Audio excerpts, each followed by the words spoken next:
નમસ્કાર દર્શક મિત્રો, દેશ અને દુનિયાના તાજા સમાચાર તેમજ ઉપયોગી માહિતીના ફરી એક નવા વિડીયોમાં આપ સર્વે દર્શક મિત્રોનું હાર્દિક સ્વાગત છે।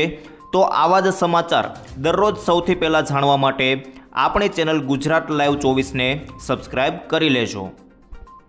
તો મિત્રો, આજના સૌપ્રથમ સમાચાર વિશે જાણીએ તો 70% દુષ્કાળ, સ્કાયમેટની આગાહી। જી હા દોસ્તો, જો તમે ખેતી સાથે જોડાયેલા છો અથવા તો પહેલેથી જ મોંઘવારીનો માર સહન કરી રહ્યા છો તો તમારા માટે એક ચિંતાજનક સમાચાર છે। જાણીતી ખાનગી હવામાન સંસ્થા સ્કાયમેટ વેધરે વર્ષ 2026ના ચોમાસા અંગેની પોતાની અગાઉની આગાહીમાં ધરખમ ઘટાડો કર્યો છે। સ્કાયમેટના લેટેસ્ટ રિપોર્ટ મુજબ દેશમાં આ વર્ષે દુષ્કાળ પડવાની 70% જેટલી મોટી આશંકા વ્યક્ત કરવામાં આવી છે। સ્કાયમેટે સમગ્ર ચોમાસાની સિઝન માટે પોતાનો અંદાજ ઘટાડી દીધો છે ને નવા અનુમાન મુજબ આ વર્ષે દીર્ઘકાલીન સરેરાશ માત્ર 85% જ વરસાદ થવાની ધારણા છે, જે એક ગંભીર વરસાદી ખાધ તરફ ઇશારો કરે છે। જો માહિતી પ્રમાણે વિશ્લેષણ કરીએ તો ઓગસ્ટ મહિનામાં સરેરાશના 84% અને સપ્ટેમ્બર મહિનામાં સરેરાશના માત્ર 80% જ વરસાદ પડવાની શક્યતા છે।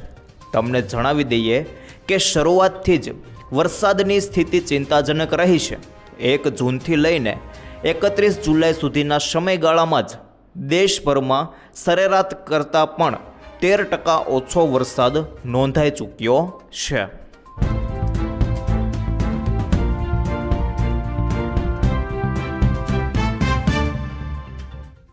ત્યારબાદ આગળ જોઈએ તો શું તહેવારો પર ગેસના ભાવ ઘટશે?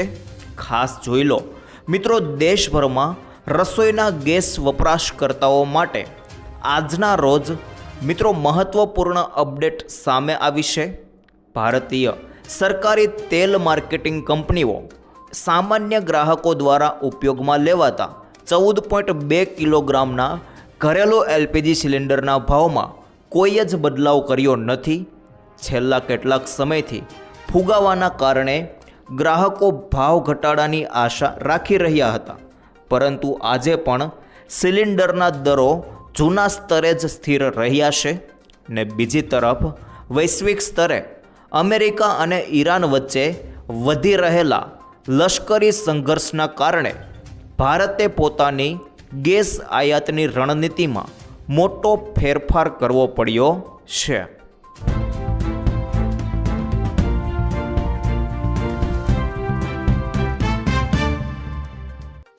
ત્યારબાદ આગળ જોઈએ તો મધ્યમ વર્ગ તહેવારો ઉજવવાનું ભૂલી જજો। જી હા મિત્રો, છેલ્લા 1 વર્ષમાં ખાદ્ય તેલના ભાવમાં 12થી 15%નો વધારો થયો। જુલાઈમાં ખાદ્ય તેલની આયાત 35% વધી। ખાદ્ય તેલના વધતા ભાવ દેશની મોંઘવારી માટે નવી ચિંતા બનીને ઉભરી રહ્યા છે। છેલ્લા 1 વર્ષમાં ખાદ્ય તેલના ભાવમાં 12થી 15%નો વધારો થયો છે। ઉદ્યોગનું કહેવું છે કે આવનારા તહેવારો અને લગ્નની સિઝનમાં માંગ વધવાને કારણે પણ ખાદ્ય તેલના ભાવ પર દબાણ જળવાઈ રહેવાની આશંકા છે।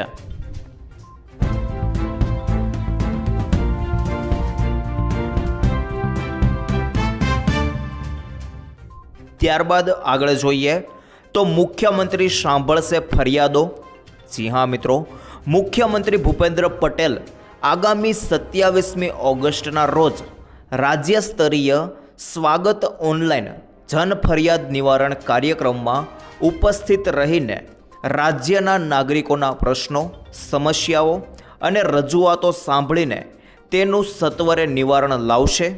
આ સ્વાગત કાર્યક્રમ માટે નાગરિકો પોતાની રજૂઆતો 27મી ઓગસ્ટના રોજ સવારે 8 વાગ્યાથી લઈને 11 વાગ્યા દરમિયાન મુખ્યમંત્રીના જનસંપર્ક એકમ સ્વર્ણિમ સંકુલ 2 ગાંધીનગર ખાતે રૂબરૂ આવીને જમા કરાવી શકશે। વડાપ્રધાન નરેન્દ્રભાઈ મોદીની પ્રેરણાથી વર્ષ 2003થી શરૂ થયેલા સ્વાગત ઓનલાઈન જન ફરિયાદ નિવારણ કાર્યક્રમ અન્વયે દર મહિનાના ચોથા ગુરુવારે રાજ્ય કક્ષાનો સ્વાગત કાર્યક્રમ યોજવામાં આવે છે. આ ટેકનોલોજી આધારિત પહેલ દ્વારા ટેકનોલોજીના ઉપયોગથી નાગરિકો પડતર પ્રશ્નોનો ઝડપી અને પારદર્શી ઉકેલ લાવવામાં આવે છે.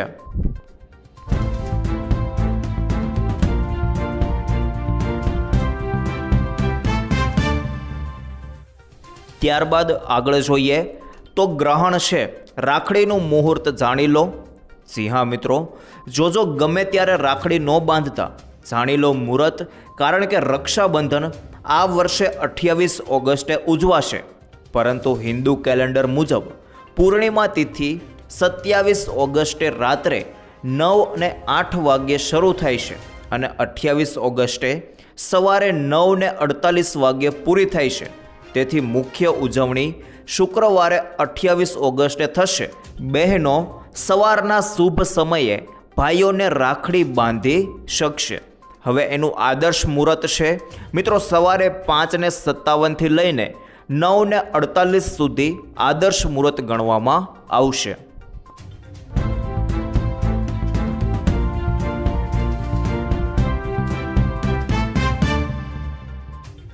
ત્યારબાદ આગળ જોઈએ તો અંબાલાલ કાકા કહે એટલું પાક્કું જ હોય. જી હા મિત્રો, ગુજરાતમાં ચોમાસાની સિઝન દરમિયાન હાલ મિશ્ર માહોલ જોવા મળી રહ્યો છે. ત્યારે હવામાન વિભાગે ગુજરાતમાં આગામી 7 દિવસ હળવાથી મધ્યમ વરસાદની આગાહી કરી છે. જ્યારે અમદાવાદ અને ગાંધીનગરમાં તાપમાન 33 ડિગ્રી આસપાસ નોંધાયું છે ને રાજ્યમાં હજુ પણ સિઝનનો 7% વરસાદ ઘટમાં છે. સૌરાષ્ટ્રમાં 30% વરસાદ થયો છે. બીજી તરફ હવામાન નિષ્ણાંત અંબાલાલ પટેલે 3 થી 10 સપ્ટેમ્બર દરમિયાન સૌરાષ્ટ્ર, મધ્ય અને ઉત્તર ગુજરાતમાં 4 ઇંચ સુધીનો વરસાદ ખાબકવાની અને 12 સપ્ટેમ્બરે દરિયામાં ભારે પવન ફૂંકાવાની ચેતવણી આપી છે. આ દરમિયાન જાણીતા હવામાન નિષ્ણાંત અંબાલાલ પટેલે સપ્ટેમ્બર મહિનાને લઈને મહત્વપૂર્ણ અને ચિંતાજનક આગાહી કરી છે. તેમના જણાવ્યા મુજબ આગામી 3 થી 10 સપ્ટેમ્બર દરમિયાન સૌરાષ્ટ્રમાં વરસાદની પૂરી સંભાવના છે. જ્યારે મધ્ય ગુજરાત અને ઉત્તર ગુજરાતમાં 4 ઇંચ જેટલો વરસાદ જે છે તે ખાબકી શકે છે. આ ઉપરાંત પૂર્વ ગુજરાતના કેટલાક ભાગો તેમજ દ્વારકા અને પોરબંદરમાં પણ વરસાદ પડવાની શક્યતા છે. જ્યારે દક્ષિણ ગુજરાતમાં હળવો વરસાદ રહી શકે છે. અંબાલાલ પટેલે ચેતવણી આપી છે કે આ સમયગાળામાં પડી રહેલું વરસાદી પાણી કૃષિ પાકો માટે અનુકૂળ કે સારું નથી. આ સાથે જ આગામી 12 સપ્ટેમ્બરે દરિયામાં ભારે પવન ફૂંકાવાની પણ સંભાવના વ્યક્ત કરવામાં આવી છે.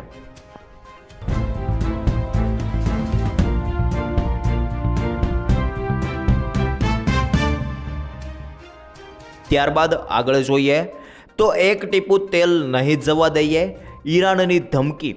જી હા મિત્રો, ઈરાને ધમકી આપી દીધી છે કે ટ્રમ્પ નહીં સુધરે તો હોર્મુઝમાંથી એક ટીપું પણ ઓઇલ નહીં જવા દઈએ. અમેરિકાએ હોર્મુઝની ખાડી પર પ્રભુત્વ મેળવવા મુદ્દે ઈરાન પર અંતે આર્થિક પ્રતિબંધો નાખ્યા છે. ત્યારે ઈરાને પણ અમેરિકાને વળતી ધમકી આપી છે.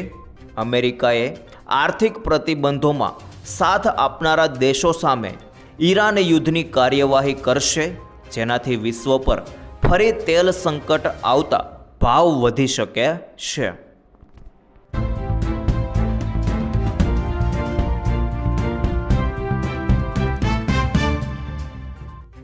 ત્યાર પછી આગળ જોઈએ તો ખાંડના ભાવ લગાતાર ઉપર નીચે. જી હા મિત્રો, 70 ને પાર થઈ ગયેલા પ્રતિ કિલો ખાંડના ભાવ ₹60 નીચે સરકી ગયા. ખાંડના ભાવમાં જે ગતિએ ઉછાળો નોંધાયો હતો તેની બમણી ગતિએ ઘટાડો નોંધાયો છે. એક તબક્કે પ્રતિ કિલો ખાંડના ભાવ ₹70 ને પાર થઈ ગયા હતા, જે 2 દિવસમાં ₹60 નીચે સરકી ગયા છે, જેના કારણે ગૃહિણીઓએ મોટો હાશકારો અનુભવ્યો છે. તહેવારના સમયે ખાંડના ભાવમાં ઘટાડાથી લોકોને રાહત મળી છે?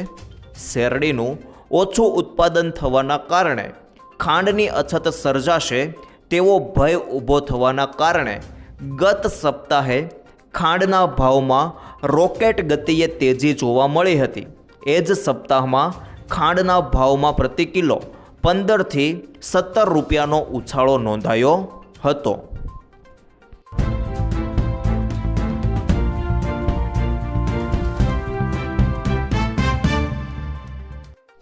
ત્યારબાદ આગળ જોઈએ તો 2000નો હપ્તો રક્ષાબંધને આવશે કે શું? ખાસ જોઈ લેજો મિત્રો. 23મો હપ્તો 20 જૂન 2026ના રોજ ટ્રાન્સફર કરવામાં આવ્યો હતો. ત્યારથી ખેડૂતો આગામી હપ્તાની આતુરતાથી રાહ જોઈ રહ્યા છે, જે સપ્ટેમ્બર અથવા ઓક્ટોબરમાં આવી શકે છે.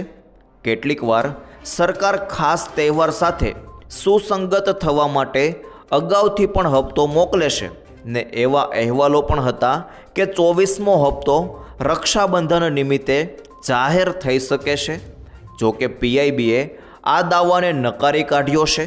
અને ચાલો તમને જણાવીએ કે 24મો હપ્તો કયા મહિનામાં તમારા બેંક ખાતામાં જમા થઈ શકે છે ને કયા મહત્વપૂર્ણ કાર્યો તાત્કાલિક પૂર્ણ કરવાની જરૂર છે. તો મિત્રો ખાસ તમે જો અત્યાર સુધી તમારું KYC પૂર્ણ ના કર્યું હોય તો એ તમારે પૂર્ણ કરવાનું રહેશે. ને બીજા નંબરે મિત્રો તમારું ઓપ્શન બેંક ખાતાની અંદર ડીબીટી ઓપ્શન એટલે કે ડાયરેક્ટ બેનિફિટ ટ્રાન્સફર ઓપ્શન તમારું હજુ ઓફ હોય તો તે તમારે ઓન કરાવવું પડશે. ને બીજું મિત્રો તમારે ખેડૂતનું ફાર્મર રજિસ્ટ્રેશન કરાવવાનું જરૂરી રહેશે. જો આ બધી વસ્તુ તમારી કમ્પ્લીટ હશે તો જ તમારા ખાતામાં હપ્તો મળવા પાત્ર રહેશે.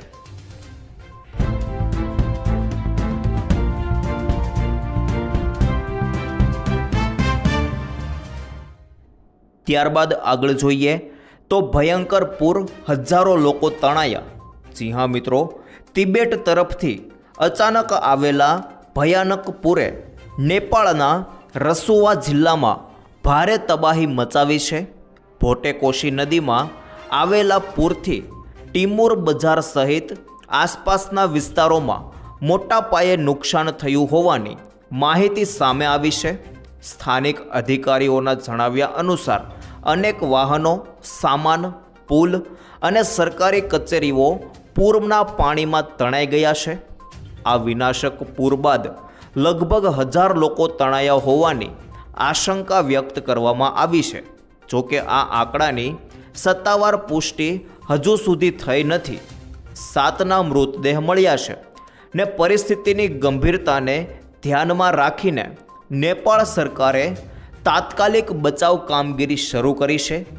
નેપાળી સેનાના 2 હેલિકોપ્ટર અસરગ્રસ્ત રસુઆ વિસ્તારમાં મોકલવામાં આવ્યા છે. વડાપ્રધાન બાલેન્દ્ર શાહે આપાતકાલીન બેઠક બોલાવીને સમગ્ર સ્થિતિની સમીક્ષા કરી છે અને જરૂરી હોય ત્યારે વધુ હેલિકોપ્ટર કામગીરી માટે તૈયાર રાખવાના નિર્દેશ આપ્યા છે.